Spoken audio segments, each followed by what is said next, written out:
Dear viewers, আসসালামু আলাইকুম। সবাইকে শুভেচ্ছা জানিয়ে আমরা আরেকটি নতুন পর্বে চলে এসেছি। আমাদের আজকের পর্ব হচ্ছে এমএস ওয়ার্ড এপিসোড 4। আমরা আজকের এপিসোড 4-এ যে কাজগুলো দেখব সেগুলো হচ্ছে কিভাবে লেখার স্পেলিং চেক করা যায়, গ্রামার চেক করা যায়, তারপরে কিভাবে কতগুলো ওয়ার্ড লিখেছি সেগুলো কিভাবে চেক করা যায়, তারপরে হচ্ছে এনভেলপ কিভাবে তৈরি করা যায়, তো তারপরে রুলার কিভাবে আনবো, থাম্বনেইল কিভাবে আনবো, তারপরে হচ্ছে কিভাবে লেখার ফুল স্ক্রিন ভিউ দেখব, তারপরে লেখা জুম করব কিভাবে, পেজ জুম করব কিভাবে, তারপরে হচ্ছে কিভাবে হেডার ফুটার দেওয়া যায়। আমরা এই কাজগুলো এখন একের পর এক দেখতে থাকব। হেডার ফুটার দিব এবং হেডার ফুটার রিমুভ করব। আচ্ছা, তাহলে প্রথমে আমরা চলে যাই আমাদের প্রথম কাজটিতে। প্রথম কাজটি হলো কিভাবে লেখার স্পেলিং চেক করা যায়।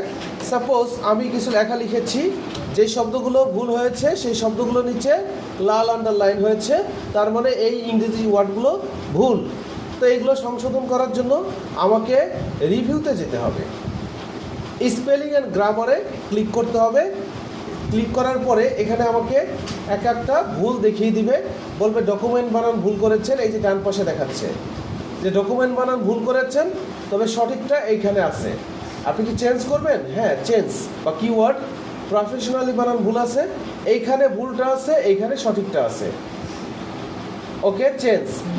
অথবা দেখা গেল যে এইখানে একটা শব্দ ভুল আছে, তো সেই ভুল শব্দটা একটা শব্দ যদি হয় তাহলে আর রিভিউতে স্পেলিং অ্যান্ড গ্রামারে না যে রিভিউ স্পেলিং অ্যান্ড গ্রামারে না যে এটার উপরে রাইট বাটন ক্লিক করে এখানে আমরা সঠিকটা পেয়ে যাব। মাউসের রাইট বাটন ক্লিক করতে হবে ওই শব্দের উপরে যে। এই হচ্ছে স্পেলিং অ্যান্ড গ্রামার। তারপরে আমরা এর পরের কমান্ডটি দেখব, how to count word document. 27 নম্বর হচ্ছে how to count word document. এই ওয়ার্ড ডকুমেন্ট কতগুলো ওয়ার্ড আমরা লিখেছি সেইগুলো এখানে দেখব। তাহলে এখানে আমাদের ওয়ার্ড কতগুলো আছে সেগুলো দেখার জন্য রিভিউতে ক্লিক করব। ওয়ার্ড কাউন্ট, এখানে ওয়ার্ড কাউন্ট নামে একটা অপশন রয়েছে। আমাকে বলছে যে আপনার পেজ 1টি, পেজেস 1, ওয়ার্ডস হচ্ছে 239, 239 এই হচ্ছে 239টি শব্দ আমরা ওয়ার্ড লিখেছি। এরপরে কতগুলো ক্যারেক্টার স্পেস সহ কতগুলো, স্পেসিং ছাড়া কতগুলো, সবগুলো এখানে দিয়ে দিবে। প্যারাগ্রাফ কতগুলো, এই হচ্ছে বিষয়। তাহলে আমরা ওয়ার্ড কাউন্ট করব হচ্ছে রিভিউতে যে ওয়ার্ড কাউন্টে যে এইখানে কতগুলো ওয়ার্ড সেগুলো কাউন্ট করব। এরপরে আমরা চলে আসি কিভাবে এনভেলপ তৈরি করা যায়। এনভেলপ তৈরি করার জন্য সাপোজ এটা হচ্ছে আমার একটা চিঠি, তাহলে আমি উপরে এখানে একটা নাম লিখব, ডিয়ার রহিম, আর এখানে যে চিঠি পাঠাবে তার নামটা ইয়োর ইভার আসিফ। এই যে চিঠিটা আমরা যখন পাঠাবো তখন আমাদের একটা এনভেলপ তৈরি করতে হবে।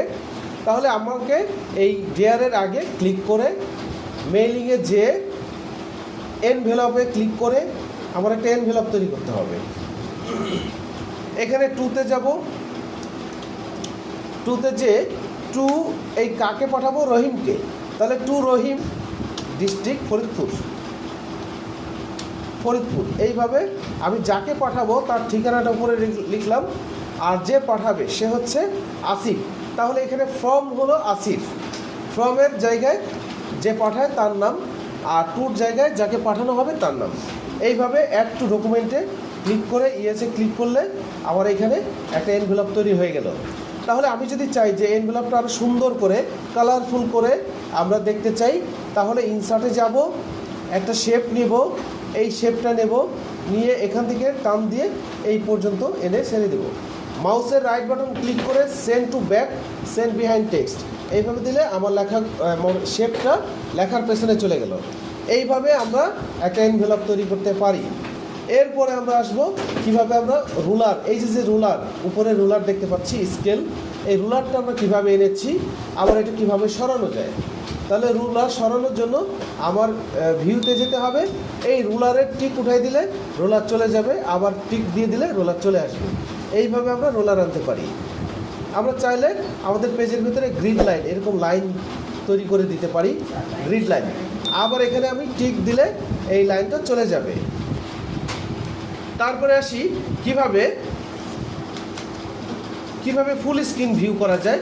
ফুল স্ক্রিন ভিউ আসলে আমাদের এই ভার্সনে নেই, আমাদের 2010-2007 ভার্সনে আছে, এখানে ফুল স্ক্রিন ভিউ নেই। তবে আমার যদি ফুল স্ক্রিন করার দরকার পড়ে আমি এখানে যে এই যে কলাপস দ্য রিবন দিলে আবার এটা উপরে চলে যাবে।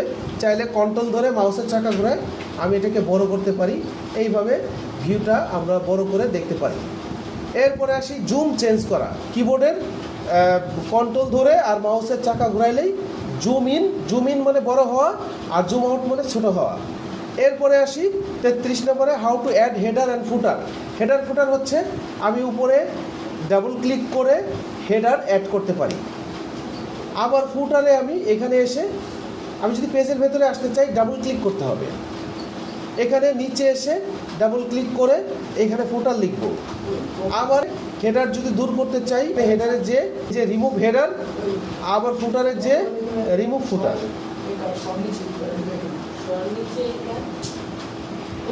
তো এই হচ্ছে আমাদের আজকের কাজ। আমরা এই এপিসোড 5-এ এই পর্যন্তই দেখলাম। এরপরে আমরা পরের এপিসোডে আমরা পরের কাজগুলো দেখব ইনশাল্লাহ। সবাইকে ধন্যবাদ।